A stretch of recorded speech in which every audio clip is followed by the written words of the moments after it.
Right now it is time to bring in Tim, Luke, and Greg Strom.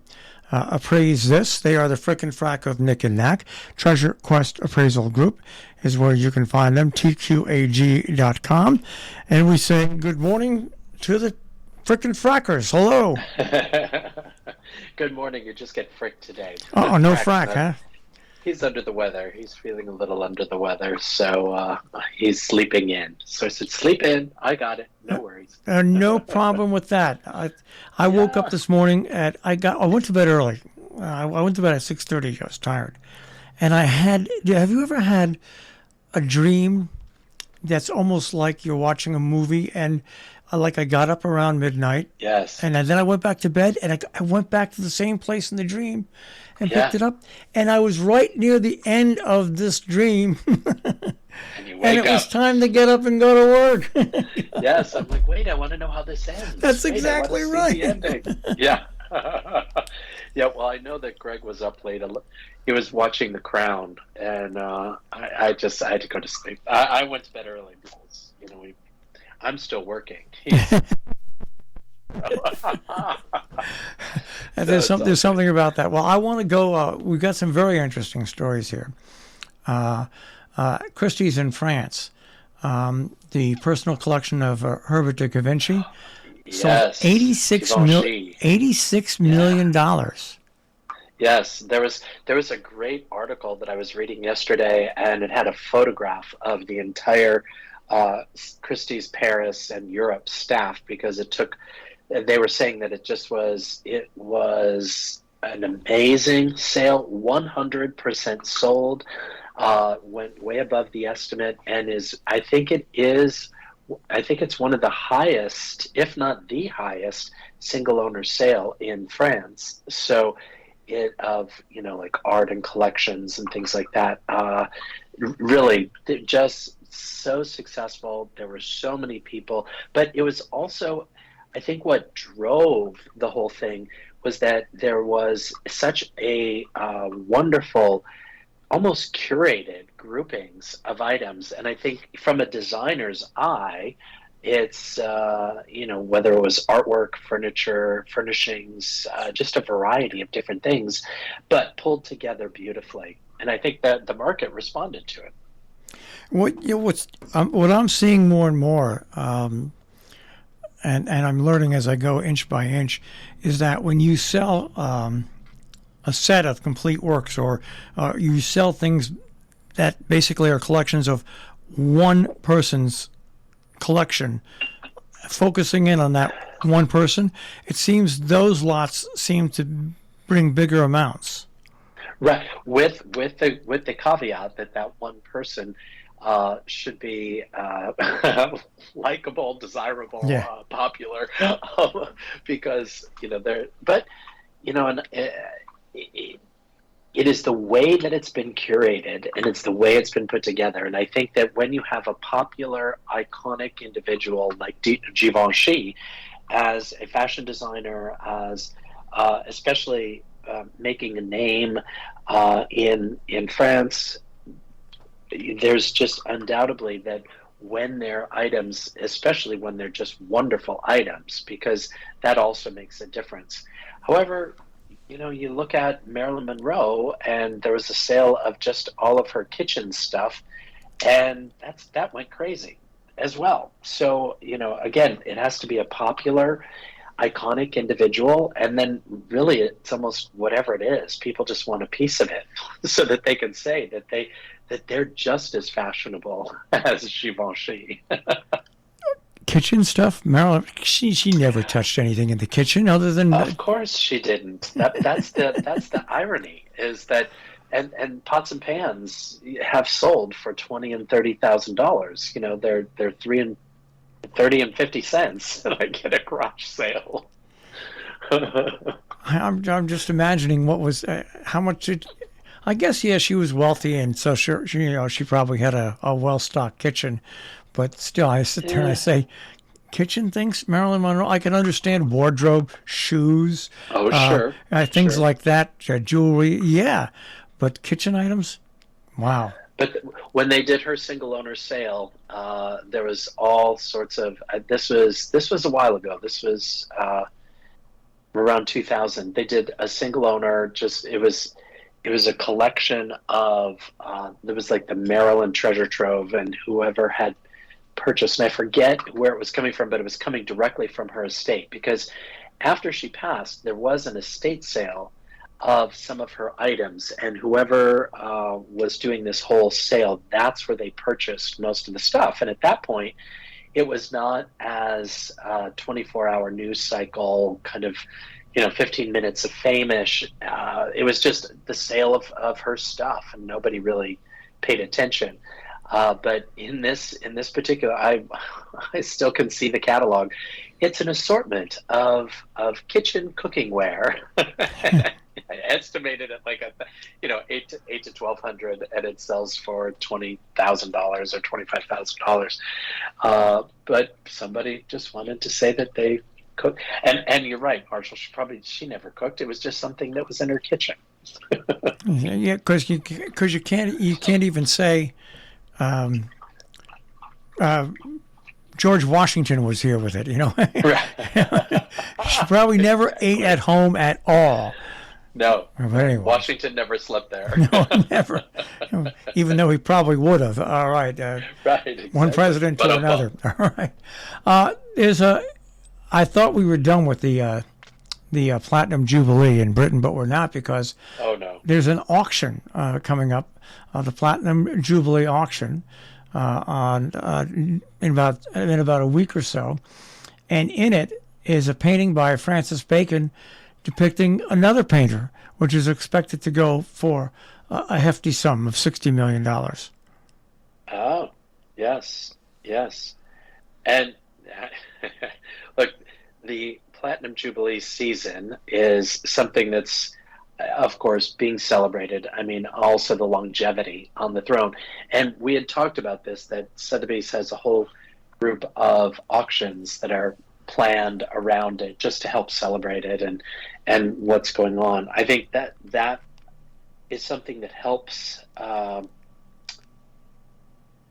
bring out more, not only the property, because as Sotheby's is putting a sale together, they're also saying, oh, and we're going to do this, and it's in celebration of, so it inspires people to consign, but then also the marketing, and that's where you're getting some really nice pieces. Plus, this is the time period at the end of June is when they usually sell a lot of the fine art in London.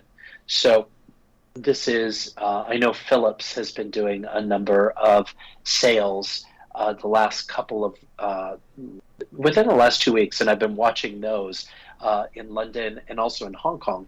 But this is the London season of when the fine art is going to be sold. So it'll be interesting to see how that all pays off. And it just really helps with the promotion of the sale, because look, we're talking about it too. Yes. Well, you're absolutely right. Bingo on marketing. Bingo on marketing.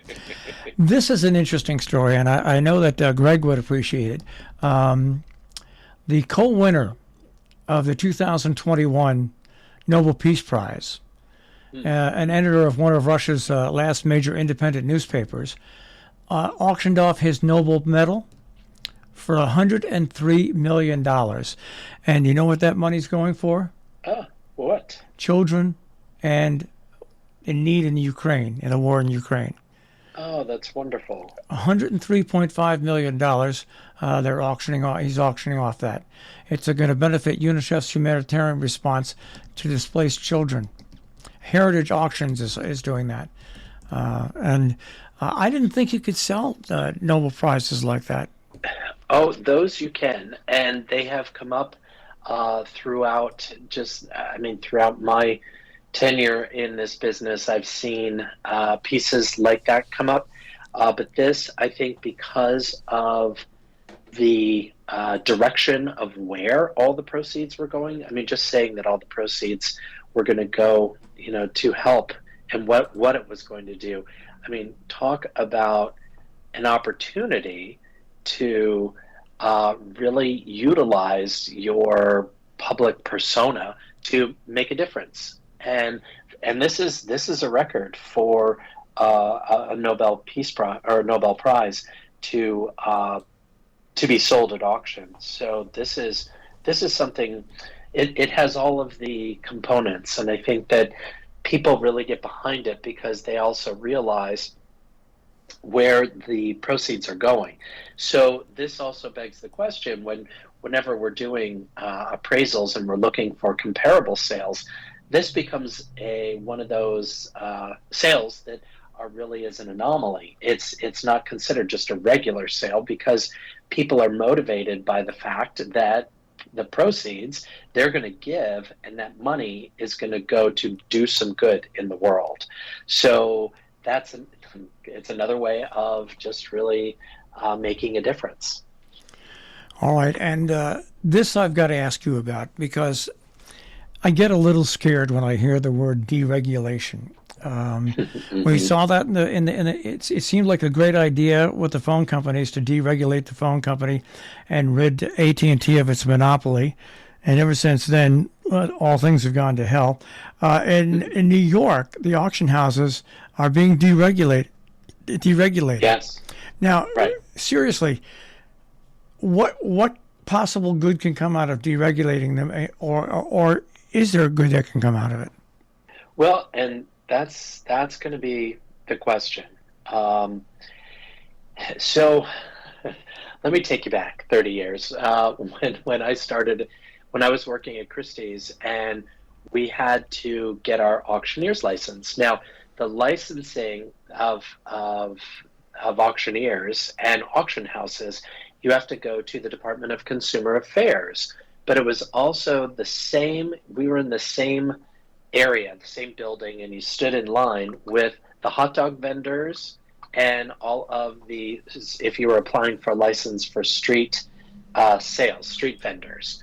And it was really fascinating. We always joked whenever someone was going through auctioneer school, and when we had graduated, they said, "Now you get to go to the Department of Consumer Affairs, stand in line with all the hot dog vendors." But it's one of the things that really they would send people, because we were instructed when I was training, is that we always had to make announcements at the beginning of the sale, making sure that the public was aware that the auctioneer would bid on behalf of the seller up to but not exceeding the reserve amount, if there was a reserve, so that they were placing the bids, where a lot of people always look at that as, oh, that's chandelier bidding, or they're just bidding me up. No, you are allowed to go up to that. And also in the state of New York, the reserve could not be higher than the low estimate.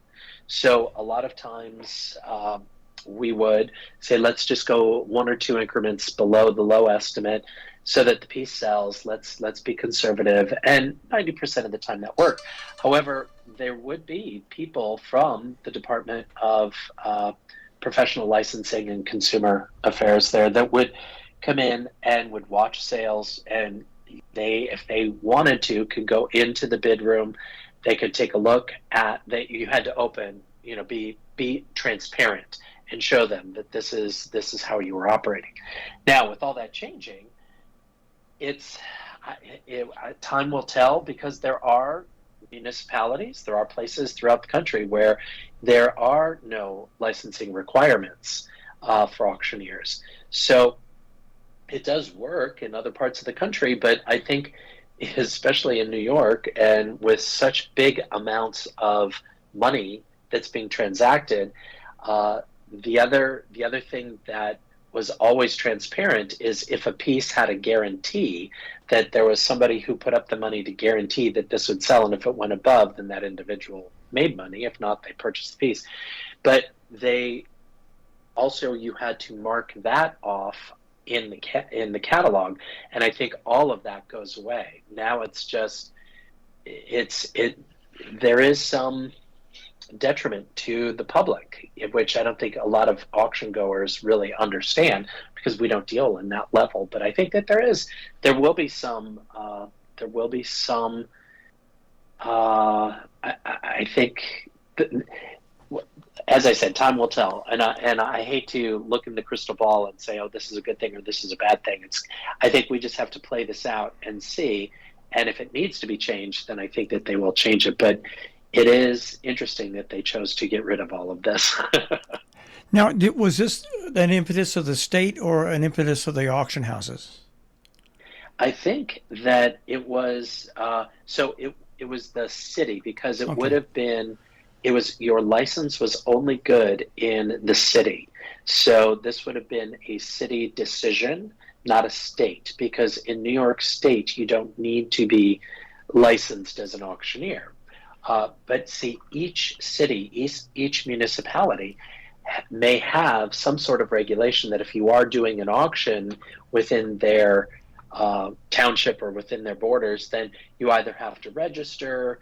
You know, they always want a piece. They want something. So you have to get a temporary license or something for that particular auction, or whatever that is. Now, in the state of Florida, it's a Florida thing. Both the auction house and the auctioneer need to be licensed, and they have, they do monitor that. However, I've seen a decrease, well, and with COVID and everything else, but I, pay my dues, and I used to get a newsletter from the state of Florida. We don't get that anymore, and it's just a small board, and if there are any in the public, if there's a public complaint, there's a place to go and do that. With this being dismantled, there's no place for the public to vent or to say, I've been wronged by this auction house. They can't go to this department. So then that would have to mean, or could possibly mean, a lawsuit or some sort of mediation. All right. So it'll be interesting to see what will happen. Well, deregulation, it's a word that can be very good or very bad. Yeah. Oh, yes. It all depends how it develops. All right. Well, good job soloing it this morning, Tim. Hey. Hey, good to talk to you. And I'll be on the road. I'll actually be in New York City, just talking about New York City. I'll be there next week. All right. And we didn't even talk about what this morning. I know. Greg wasn't here. That's why. All right, Tim. Take care. Hey, take care. Bye-bye. Bye-bye. Tim Luke, of course, Tim and Greg, the appraisal guys, the frickin' frack of Nick and Knack. And you can find them at tqag.com on the web, or right here at Robinhood Radio, robinhoodradio.com. Click on demand. Click on Appraise This.